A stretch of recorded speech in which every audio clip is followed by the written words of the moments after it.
हरियाणा की हर अपडेट के लिए बेल आइकन दबाएं और सब्सक्राइब करें STV हरियाणा न्यूज।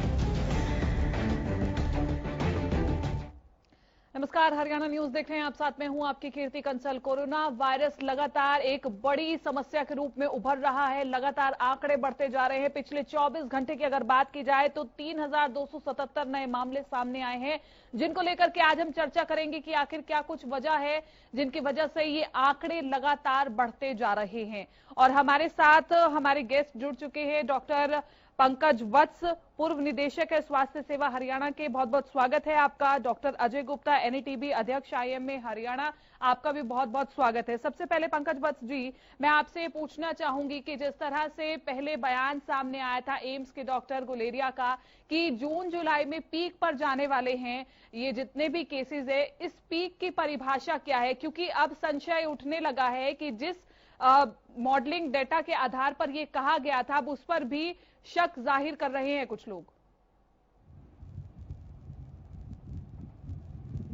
देखिए, अभी क्या था कि जब टोटल लॉकडाउन किया हुआ था तो इस प्रोसेस को हम स्लो करने में सफल हो पा रहे थे। लेकिन जो थर्ड स्टेज आई है लॉकडाउन की, जिसमें हमने green zone, red zone, orange zone कर दिए हैं, और उसके बाद जो माइग्रेशन हो रहा है एक स्टेट से दूसरे स्टेट में, और जो बाहर से जो आ रहे हैं, विदेशों से भी जो आ रहे हैं, इसके कारण जो इंडस्ट्रियल एक्टिविटीज बढ़ रही हैं, तो इसके कारण ये लग रहा है कि man to man contact, human से ह्यूमन का कांटेक्ट जो है वो बढ़ने वाला है।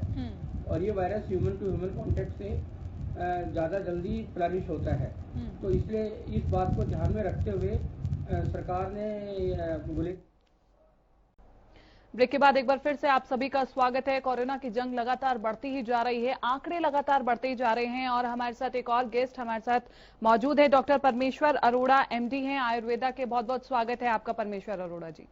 सबसे पहले मैं आपसे पूछना चाहूंगी कि जिस तरह से रिकवरी रेट लगातार गिरता जा रहा है, ये आयुर्वेदा की नजर में आप इसे किस तरह से देखते हैं? देखिए, रिकवरी रेट इसलिए गिर रहा है क्योंकि जैसे पहले ही क्लियर हो चुका है कि अब हमारा एक तरह से कम्युनिटी स्प्रेड में हम लोग पहुंच चुके हैं और वो लोग अफेक्टेड होने शुरू हो चुके हैं जो जिनकी इम्यूनिटी जो है वो कॉम्प्रोमाइज्ड है, चाहे वो उम्र के वजह से, चाहे हम कह सकते हैं कि उनकी बीमारी की वजह से वो डायबिटिक पेशेंट होंगे, अनकंट्रोल्ड ब्लड प्रेशर के पेशेंट होंगे, या कैंसर के पेशेंट, या ट्यूबरक्लोसिस के पेशेंट। क्योंकि ये बिल्कुल क्लियर हो चुका है कि ये कोरोना वायरस उन लोगों के लिए बहुत घातक है जिनकी इम्यूनिटी कॉम्प्रोमाइज्ड है। तो ये वो समय आ चुका है जब हमें अब जो है जो चीजें सब चिकित्सकों द्वारा बतलाई गई कि जैसे सोशल डिस्टेंसिंग हमको जरूर करना है, जितना हो सके घर में रहना है, बाहर जाना है तो आप सारे एहतियात, मास्क लगाइए, आप ग्लव्स पहनिए, कैप पहनिए, और फिर हाइजीन का विशेष ध्यान, बार बार हाथ धोना है। जितना हो सके आप घर में घुसते समय जो है चीजों को, चप्पले, जूते, कपड़े, जितना हो सके बाहर ही छोड़ के अगर आप घर में घुस सकें तो इस तरह के एहतियात बरतने के साथ अब जो है इम्यूनिटी को, मैं हमेशा से कीर्ति ये कहता आया हूं, हरियाणा न्यूज के माध्यम से कहता आया हूं कि इम्यूनिटी को हमें उतना ही इंपॉर्टेंस देनी होगी जितना हम सोशल डिस्टेंसिंग को दे रहे हैं, जितना हम मास्किंग को दे रहे हैं। तो अब वो समय आ चुका है जब हमें इम्यूनिटी को बहुत अधिक महत्व देते हुए जो भी चीजें इम्यूनिटी के लिए आयुष ने बतलाई हैं, चाहे वो गर्म पानी बार बार पीना है, चाहे वो स्वल्प भोजन करना है, चाहे वो रोज योगाभ्यास करना है, च्यवनप्राश विटामिन C की पूर्ति के लिए खाना है, साथ में जो काढ़ा बतलाया गया है, इन सब चीजों पे भी सरकार को अब उतना ही जोर देना होगा। मैं तो इतना भी कहता हूं कि यदि सरकार एक बजट एलोकेट कर रही है तो उसमें अगर आधा पैसा इस पे खर्च कर रही है कि सोशल डिस्टेंसिंग, मास्किंग, हाइजीन के लिए वो खर्च कर रही है, तो आधा पैसा जो है अब पूरा मतलब सीरियसली इम्यूनिटी बेस्ड जो कैंपेन है उस पर खर्च होना चाहिए। हीरो हीरोइन जो हमारे अभिनेता हैं, जो हमारी आज सोसाइटी को मोटिवेट करते हैं, कहीं ना कहीं साथ लेके चलते हैं, उनके इस तरह के एड्स आने चाहिए कि साहब मैंने ये किया, हल्दी नमक के पानी का गरारा, आपने किया क्या? ये देखिए मैंने ली हल्दी नमक पानी की भाप, आपने ली क्या? कहने का मतलब है इसको अब एक उतना ही इंपॉर्टेंट कैंपेन बनाना पड़ेगा, तब जाके जो है हम ये रिकवरी रेट को अपनी ठीक कर पाएंगे। मतलब एक स्ट्रॉन्ग कैंपेनिंग की जरूरत है, तभी ये कुछ सफल हो पाएगा। डॉक्टर पंकज वत्स जी, मैं आपसे पूछना चाहूंगी, क्योंकि लगातार आंकड़े जिस प्रकार बढ़ रहे हैं, कोरोना योद्धाओं में पुलिस वाले हैं, डॉक्टर्स हैं और पब्लिक सर्वेंट्स हैं, लेकिन इसी के साथ साथ किसान भी हैं। किसान भी खेतों में जाकर के उसी तरह से काम कर रहे हैं, लेकिन वो संतुष्ट नजर नहीं आ रहे हैं। अब जो स्थिति हो गई है वो देश की स्थिति दो चीजों की तरह हो गई है। एक तो है कि भूखे भजन ना होए गोपाला, ठीक है। इस समय आर्थिक स्थिति इतनी खराब हो चुकी है, बहुत सारे लोग बेरोजगार हो रहे हैं, बहुत सारे मजदूरों का जीवन यापन जो है उसके लिए बहुत ज्यादा खतरा पहुंच गया है। तो ऐसे में हम जो एडवाइजरीज देते हैं, एडवाइजरीज करते हैं, उसको फॉलो करना उनके लिए कितना संभव है, ये सोचने का विषय है। दूसरा स्थिति आ गई है, ये एक सुनना था कि अतिथि तुम कब जाओगे, यानी सरकार ने जो पहले क्वारंटाइन सेंटर्स खोले थे और आइसोलेशन सेंटर्स खोले थे, तो वहाँ ये स्थिति आ गई है, इसलिए माइग्रेशन हो रहा है, सरकारें भेजने को भी तैयार हो रही हैं कि ये अतिथि कब जाएंगे, क्योंकि उनकी व्यवस्था करना सरकारों के लिए मुश्किल हो गया था। इन लोगों को खाने पीने की व्यवस्था करना, तो अच्छा है कि भी अपने लोग घर चले जाएं। तो अतिथि कब जाओगे, और यही हालत अब अस्पतालों की होने जा रही है, आइसोलेशन सेंटर्स और क्वारंटाइन सेंटर्स की होने जा रही है कि वहाँ पे एडमिशन करने के लिए बेड्स अवेलेबल नहीं है। तो उन्होंने ये कहा है कि अब जो एसिम्प्टोमेटिक पेशेंट्स हैं या माइल्ड या वेरी माइल्ड केसेस हैं, उनको अर्ली डिस्चार्ज दे दिया जाए, अधिक समय तक ना रखा जाए, और अगर बगैर टेस्ट किए हुए भी उनको कर दिया जाए। तो इस समय सभी लोग जो है वो चिंतित हैं, सभी लोग, इसमें किसान भी हैं, वो भी चिंतित हैं। बीच में जो बारिश का मौसम आया उसके कारण चिंता है। उन्होंने पूरा अपना साल लगाकर मेहनत कर उन्होंने अपना अनाज पैदा किया था, बहुत अच्छी संख्या में अनाज पैदा किया, लेकिन उसके लिए उसको सही जगह भंडारण नहीं हो पा रहा, उसकी सही से खरीद फरोख्त नहीं हो पा रही। तो ये सारे मुद्दे हैं जिनके कारण एक अनिश्चितता की स्थिति, चिंता की स्थिति पूरे वातावरण में फैली हुई है। इसी तरह से इंडस्ट्रियलिस्टों की भी हालत है कि कहीं पे मजदूर नहीं मिल रहे, कहीं पे कुछ तरह की रिस्ट्रिक्शंस हो रही हैं, कहीं पे उनको रॉ मटेरियल नहीं मिल रहा। तो पूरा ही वातावरण इस समय चिंता से जुड़ा हुआ है, और इसीलिए प्रधानमंत्री जी ने कहा था कि अभी हमें संयम से काम लेना होगा, धीर रखना होगा, और इस चिंता करने से कोई फायदा नहीं होगा। चिंता के साथ चिंतन करना होगा, समस्याओं का निराकरण करना होगा। ठीक है, इस लॉकडाउन के समय में प्रवासी मजदूरों की भी समस्या काफी ज्यादा है। पंकज वत्स जी, जिस तरह से प्रवासी मजदूरों की आवाजाही लगी हुई है, अब गृह मंत्री अनिल विज भी कह रहे हैं कि बाहर से जो मजदूर वापस हरियाणा में आना चाहते हैं उन्हें हम लाने के लिए तैयार है, और हरियाणा से भी वो मजदूर बाहर भेजे जा रहे हैं जो अपने अपने घरों में जाना चाहते हैं। क्या मजदूरों की ये आवाजाही अब संकट को और बढ़ावा दे रही है? संकट को बढ़ावा इसलिए दे रही है कि जो जाने से पहले केवल ये थर्मल चेक कर रहे हैं, थर्मल टेस्टिंग कर रहे हैं, उसके कारण जो टेस्ट करना है, क्योंकि इनके पास साधन नहीं है, उसको जांच करने के पूरे साधन नहीं है, किट्स नहीं है, और किट्स अगर अवेलेबल है टेस्ट करने के बाद, तो लेबोरेटरीज की, सरकारी लेबोरेटरीज की उतनी फैसिलिटीज नहीं है, प्राइवेट लेबोरेटरीज इसलिए आगे नहीं आ रही है कि इसका रेट जो 4,500 रुपये हो गया है। इसलिए ऐसे में ये जो बगैर टेस्ट किए हुए ही जो भेजा जा रहा है, और जहाँ जा रहे हैं वहां पर भी टेस्ट की कोई सुविधा नहीं होने के कारण ये खतरनाक साबित हो सकता है। ठीक है, डॉक्टर अजय गुप्ता जी, जो प्रवासी मजदूर अपने घरों तक जा रहे हैं, कई राज्य सरकार तो उन्हें अपनाने से भी मना कर रही है, क्योंकि उन्हें उनके पास रखने के लिए स्थान नहीं है। वो कह रहे हैं कि हमारे पास आइसोलेशन वार्ड्स नहीं है। ये जो समस्या है, ये राज्य सरकार के अलावा ये पूरी केंद्र सरकार को पूरा का पूरा एकदम सोच समझ के वेल प्लान तरीके से इसका एग्जीक्यूट करना पड़ेगा। पहले भी लॉकडाउन के पहले चरण में ये समस्या आई थी, अब ये समस्या आ रही है। मुझे ऐसा लगता है हम कहीं ये जो प्लानिंग है, माइग्रेशन की जो प्लानिंग है, इसकी राह पे हम भटक चुके हैं। हमको नहीं समझ में आ रहा है। उधर से ट्रेनें चल रही हैं, वेस्ट बंगाल है, उनकी सीएम कहती है कि हम ट्रेनें नहीं चलाएंगे, कोई कहता है कि ट्रेनें चलाएंगे। कभी स्क्रीनिंग, अब जैसे डॉक्टर वत्स कह रहे हैं कि खाली थर्मल स्क्रीनिंग हो रही है। देखिए, ऐसा है, अगर हमको प्रवासी मजदूरों को एक राज्य से दूसरे राज्य में लेके जाना है, तो सिर्फ ट्रेन की या हमारे हिंदुस्तान में प्रॉब्लम क्या है? हमारे हिंदुस्तान में प्रॉब्लम ये है कि ट्रेन की टिकट कौन कराएगा, इस पे लड़ाई हो रही है। कांग्रेस कहता है जी हम करा देंगे इनकी टिकट, बीजेपी कह रहा है कि रेलवे करा देगा, हम करा देंगे। हमको ये कोई नहीं देख रहा कि जो मजदूर एक राज्य से दूसरे राज्य में जा रहे हैं वो स्वस्थ है, क्या वो जा पाएंगे? उनका टेस्ट कहाँ पर होना चाहिए? क्या पॉइंट ऑफ ओरिजिन पे उनका टेस्ट होना चाहिए या पॉइंट ऑफ डेस्टिनेशन पे उनका टेस्ट होना चाहिए?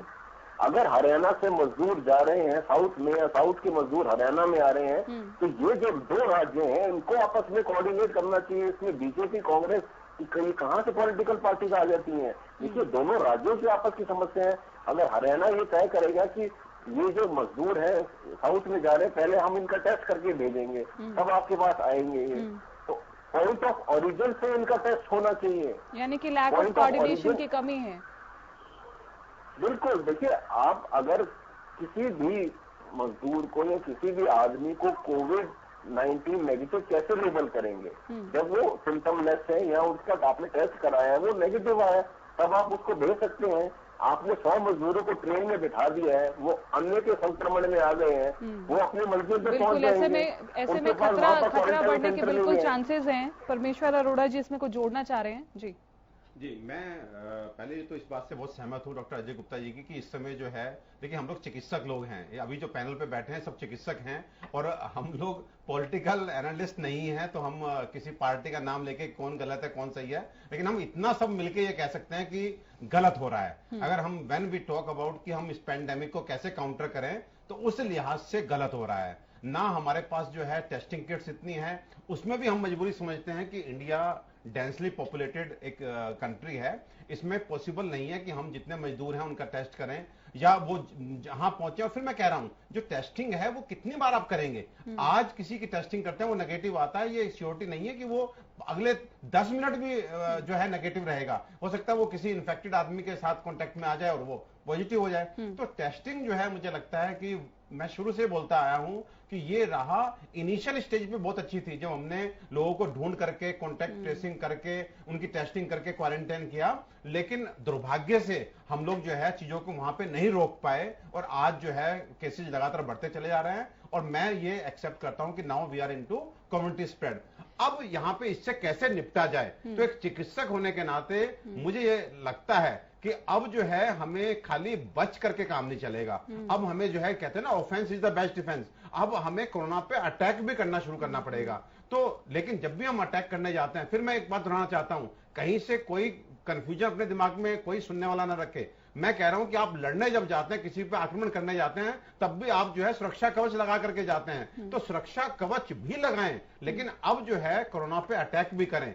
अब खाली कोरोना बोलिंग नहीं करेगा, अब हम भी उस पर बाउंसर मारेंगे, अब हम भी उस पर यॉर्कर फेंकना शुरू कर दें, अब हम भी बम्पर फेंकना शुरू कर दें। तो कहने का मतलब यह है कि अब मैं बड़ी विनम्रता से कहना चाहता हूं कि हमारे पास आयुर्वेद में वो औषधियां हैं, बार बार रिपीट कर रहा हूं, जो किसी भी वायरस को मारने में सक्षम है। और वो औषधियां जो है हम सालों से आयुर्वेदिक चिकित्सक यूज करते आए हैं किसी भी फ्लू के वायरस में। तो मुझे ऐसा लगता है कि अब फ्रंट लाइन पे खेल करके, क्योंकि इसमें नुकसान कुछ नहीं है, जब विपदा आती है तो हमें आउट ऑफ ट्रैक भी जाकर के कुछ काम करने पड़ते हैं। मेरी ये विनती है आयुष मंत्रालय से, भारत सरकार से और अपने सभी साथी चिकित्सकों से, चाहे वो किसी भी स्ट्रीम को बिलोंग करते हैं, कि आयुर्वेद की औषधियों पे ध्यान देकर के अगर वो इनको फैला दें, अगर उनको लोगों को कहें कि ये आपको हर 15 दिन बाद 5 दिन का त्रिभुवन कीर्ति रस का कोर्स करना है।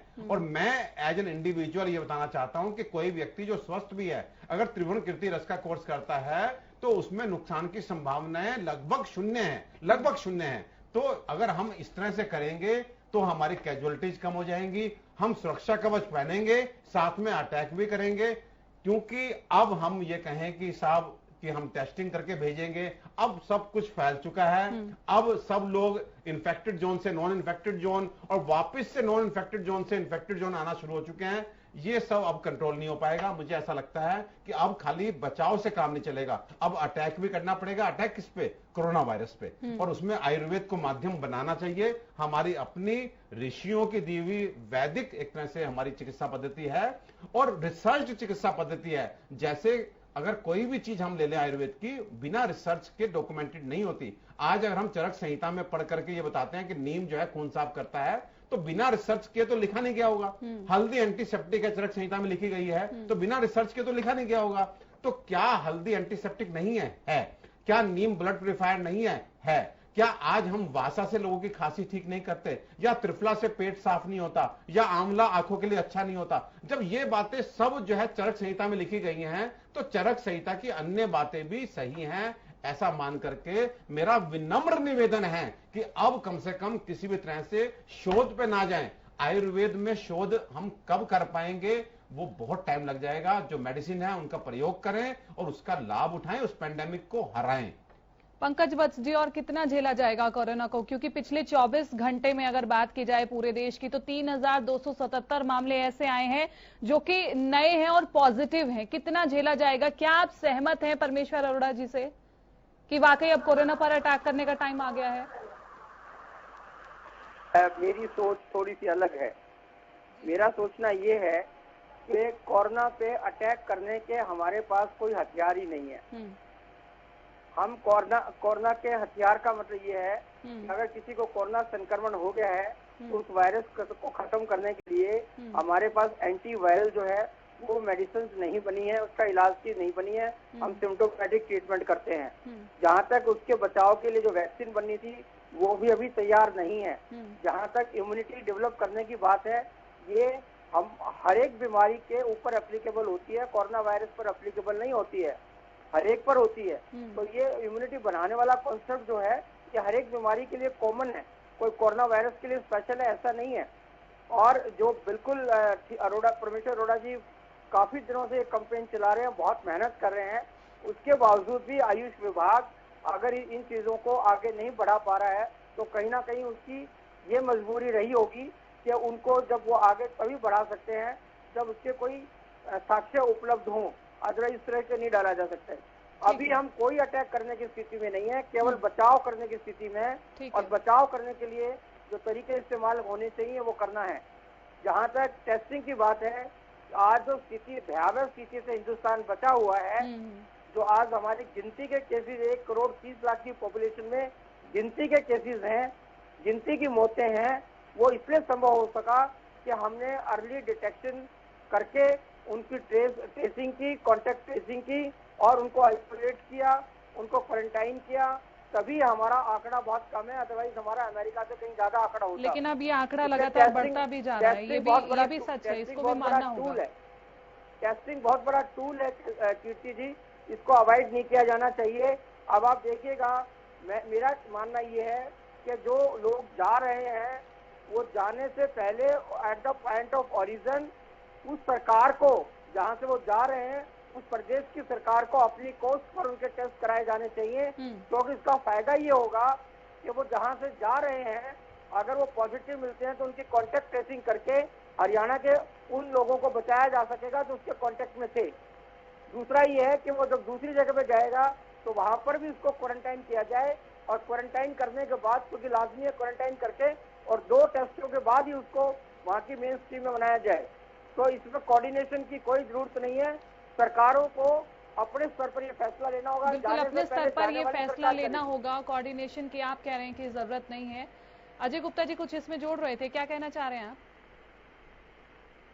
कीर्ति जी, मैं बिल्कुल सहमत हूँ जो डॉक्टर वत्स कह रहे हैं, और मैं जो डॉक्टर परमेश्वर ने बोला बहुत हद तक मैं उससे भी सहमत हूँ। सहमत मैं इसलिए हूँ कि थोड़ा सा जो एक पॉइंट ये है कि हम डेफिनेटली आयुर्वेद जो हमारा है उसको अब कोई भी चीज जो एलोपैथी में आती है वो ट्रायल्स और रिसर्च के थ्रू आती है।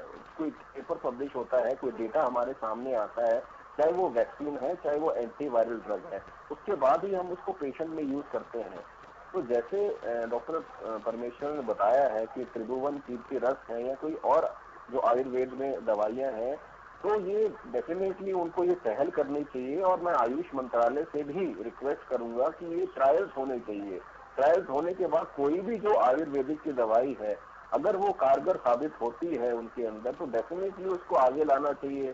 कोई भी अगर हो सकता है वो हमारे ट्रीटमेंट में हेल्प करे या फिर हमारी इम्यूनिटी बिल्ड करने में हेल्प करे, तो हमको उस पर रिसर्च, जैसे बहुत जो रिसर्च सेंटर्स हैं आयुर्वेद के, उसमें इन दवाओं का हमको ट्रायल्स करने चाहिए और जो दूसरी बात है टेस्टिंग की, देखिए ऐसा है, टेस्टिंग के बिना हमको नहीं पता चलेगा कि हमारे आंकड़े क्या है, हमारी कॉन्टैक्ट ट्रेसिंग क्या है, कहाँ नए केसेस आ रहे हैं। तो टेस्टिंग ही एक माध्यम है जिससे हमको एग्जैक्ट केसेस का पता चलेगा, उनके द्वारा हम कितने लोग संक्रमित हो सकते हैं या हुए हैं उनकी ट्रेसिंग कर पाएंगे, और जब वो टेस्ट नेगेटिव आएगा तब ही हम बता पाएंगे कि हमारे कोविड पेशेंट कितने रिकवर किए हैं। तो बिना टेस्टिंग के तो मुझे लगता है नहीं कि हम दिशाहीन हो जाएंगे अगर हम टेस्ट करना शुरू करें।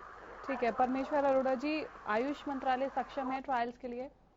देखिए, मैं फिर आपसे कहना चाहता हूं कि जैसे डॉक्टर अजय गुप्ता जी ने बताया कि हमेशा एक तरीका होता है किसी भी रिसर्च का, तो डॉक्टर पंकज वत्स जी भी ठीक बोल रहे हैं कि उनके पास कोई मेडिसिन नहीं है, क्योंकि वो जिस विज्ञान को बिलोंग करते हैं, एलोपैथिक साइंस आज ये कहने में सक्षम नहीं है कि उनके पास एंटी कोरोना या क्योंकि उनकी मेडिसिन जो है हमारी एक तरह से बड़ी स्पेशलाइज्ड मेडिसिन होती हैं, लेकिन हमारी जो आयुर्वेदिक मेडिसिन होती हैं ये ब्रॉड स्पेक्ट्रम मेडिसिन होती हैं। तो यहां पर वो ठीक कहना है कि उनके पास कोई मेडिसिन नहीं है, यहां तक मैं बिल्कुल कोई गलत बात नहीं कह रहा हूं। लेकिन और डॉक्टर अजय गुप्ता जी भी ठीक कह रहे हैं कि एक प्रोसेस होता है कि पहले उसको कई कड़ियों से गुजरना होता है, तब वो जाके चीज डॉक्यूमेंटेड होती है, किताब में उसको जगह मिलती है कि साहब ये चीज इसमें फायदा करती है, काम करती है। तो जिस चीज को आज मॉडर्न साइंस कर रहा है, मैं बार बार ये दोहराना चाह रहा हूं कि इस प्रक्रिया से आयुर्वेदिक मेडिसिन गुजर चुकी हैं, वो तब वो डॉक्यूमेंटेड हुई है। चरक संहिता, सुश्रुत संहिता, वाग्भट संहिता, शारंगधर, माधव, ये बिना टेस्टिंग के और बिना रिसर्च के स्टेप्स को फॉलो किए ये डॉक्यूमेंटेशन नहीं हुआ है। सो कहने का मतलब यह है कि हमारी जो मेडिसिन है ये ब्रॉड स्पेक्ट्रम मेडिसिन हैं। अब इनको इस समय लैब में ना ले जाकर के, यदि आप जो कोविड के पेशेंट्स हैं उन पेशेंट्स को इन मेडिसिन को खिलाएं, और फिर उसके बाद जो है मुझे तो ये बताइए कि हाँ कोई ऐसी जगह हो जहां पे हम जो आयुर्वेदिक चिकित्सक मेडिसिन प्रपोज कर रहे हैं उन मेडिसिन को 100 पेशेंट को खिलाया गया और ये असर आया। मुझे वो रिपोर्ट एक्चुअली मुझे I wish to get that report कि हाँ ये 100 पेशेंट को 200 पेशेंट को आप जो औषधियां कह रहे हैं वो खिलाई गई और उससे ये प्रभाव आया। क्योंकि अब लैब में भेजने का समय, रिसर्च करने का समय, क्योंकि रिसर्च एक बहुत लंबा प्रोसेस है, तो उसमें मुझे लगता है कि बहुत समय लग सकता है। मेरी फिर बहुत विनम्रता से एक विनती है कि यहां पर डॉक्टर परमेश्वर अरोड़ा किसी चीज को रिकमेंड नहीं कर रहे हैं। डॉक्टर परमेश्वर अरोड़ा केवल एक माध्यम बनना चाहते हैं, लेकिन ये औषधियां चरक संहिता, सुश्रुत संहिता, ये वाग्भट, आचार्य वाग्भट द्वारा कही गई हैं। सो ये कीजिए। अभी थोड़ी देर पहले डॉक्टर शायद वत्स बोल रहे थे कि अब तो ये कंडीशन आ गई कि अतिथि तुम कब जाओगे। मतलब टेस्टिंग भी उनकी नेगेटिव नहीं आ रही है, तब भी उनको कह रहे हैं कि अर्ली डिस्चार्ज कर दीजिए। सो कहने का मतलब है कि चीजें जैसे होनी चाहिए वैसे नहीं हो पा रही हैं, उसमें हमारी व्यवस्थाएं हैं, हमारी कुछ लिमिटेशंस हैं। आज देखिए, आज हम एक तरफ पहले कोशिश कर रहे थे कि सबको जहां है वहीं रोक दिया जाए, और आज हमें यह कहना पड़ रहा है कि अतिथि तुम कब जाओगे। सो देखिए, उस समय वो ठीक था, आज वास्तव में ये कंडीशन आ गई कि लोगों को घर भेज के ही शायद कुछ बचाव हो जाए। तो ये डे टू डे जिस तरह की सिचुएशन है उस तरह से आगे बढ़ा जाता है। तो मेरी ये एक रिक्वेस्ट है कि ये मेडिसिन जो हैं ये प्रूवन मेडिसिन हैं, इनका डॉक्यूमेंटेशन, इनको शास्त्रों में रिसर्च के बाद ही जगह दी गई, तो इसलिए इनका प्रयोग किया जाना, मुझे ऐसा लगता है कि कहीं से जो है कोई दिक्कत वाली बात नहीं है। ठीक है पंकज वत्स जी, आज एक कंफ्यूजन और क्रिएट हो रही है क्योंकि मौसम लगातार बदल रहा है और लोगों को ये कंफ्यूजन भी होती है कि जैसे जैसे मौसम ठंडा होता है तो ये वायरस और ज्यादा असर करता है। ये कंफ्यूजन थोड़ी दूर कीजिए लोगों की।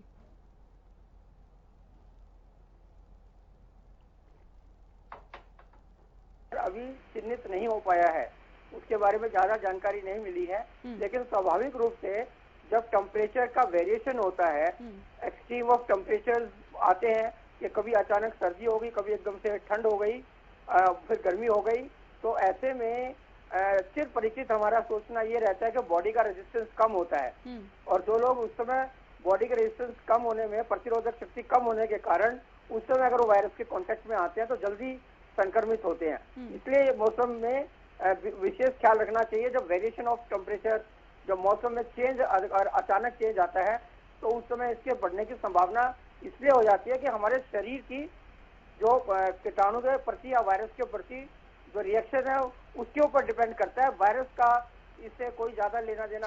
ठीक है परमेश्वर अरोड़ा जी कुछ कह रहे हैं, इसमें ऐड करना चाहते हैं। मैं डॉक्टर पंकज वत्स जी की बात से पूरी तरह सहमत हूं। जब भी मौसम में बदलाव आता है तो हमारे शरीर की रोग प्रतिरोधक क्षमता कम हो जाती है। अब यहीं पे मैं ये कहना चाहूंगा कि चरक संहिता में इस समय को ऋतु संधि कहा गया है कि पूरे वर्ष में 6 ऋतुएं होती हैं, शिशिर, बसंत, ग्रीष्म, वर्षा, शरद, हेमंत। और एक ऋतु जो जा रही है, हर ऋतु 2 माह की होती है।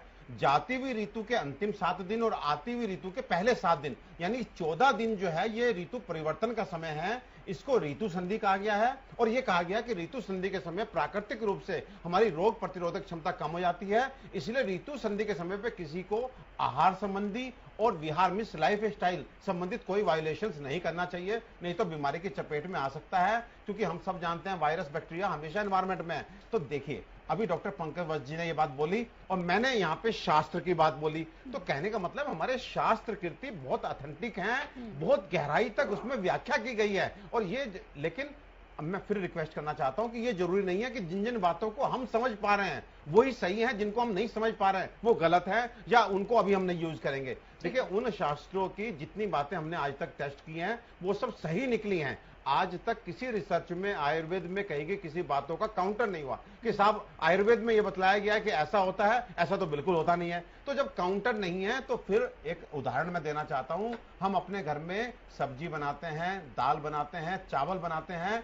चावल बनाते समय कीर्ति जी हम 2 दाने चावल के निकाल करके उंगलियों के बीच में देखते हैं गल गए, तो गल गए का मतलब पूरा चावल गल गया और आप उसको स्वाद लीजिए। अगर आप हर चावल को टेस्ट करने लगेंगे तो दिन बीत जाएंगे, भूखे मर जाएंगे।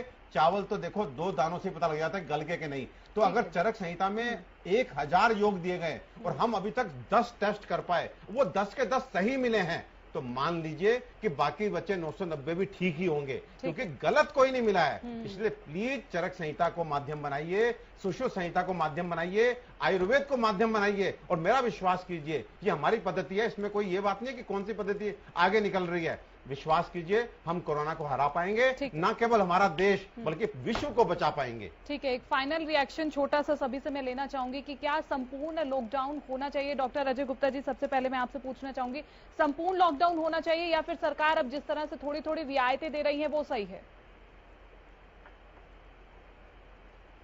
कि अगर हम ये सोचते हैं कि हम कोरोना के साथ रह के जीत पाएंगे तो ये गलत है। संपूर्ण लॉकडाउन ही सोल्यूशन है, चाहे वो महीना या 2 महीने। ठीक है। पंकज वत्स जी, देखिए, मैं तो सरकार में रहा हूँ और सरकार की अपनी मजबूरियां रहती हैं और सरकार की मजबूरियां रहती हैं तो सारे नेशनल इंटरनेशनल इनपुट भी उनको देखने होते हैं, सारे और भी बहुत सारे कंसिडरेशन करने होते हैं। तो उनके ध्यान में रखते हुए ये बात बिल्कुल ठीक है, अजय जी ठीक कह रहे हैं कि ऐसी स्थिति ही होनी चाहिए कि पूर्ण लॉकडाउन हो, लेकिन क्योंकि गिवन सर्कमस्टांसिस में संभव नहीं है, इसलिए जो जैसे चल रहा है उसके अंदर। कहने का मतलब ये है कि सरकार को अर्थव्यवस्था को भी देखना है, सीधे तौर पर आप ये कह रहे हैं? हाँ बिल्कुल। परमेश्वर अरोड़ा जी, आप?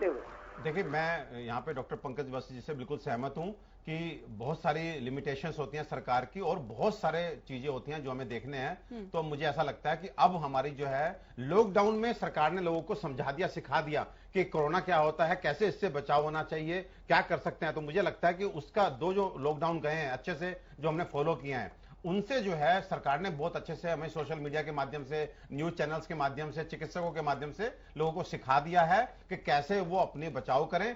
अब लोगों की खुद की जिम्मेदारी है।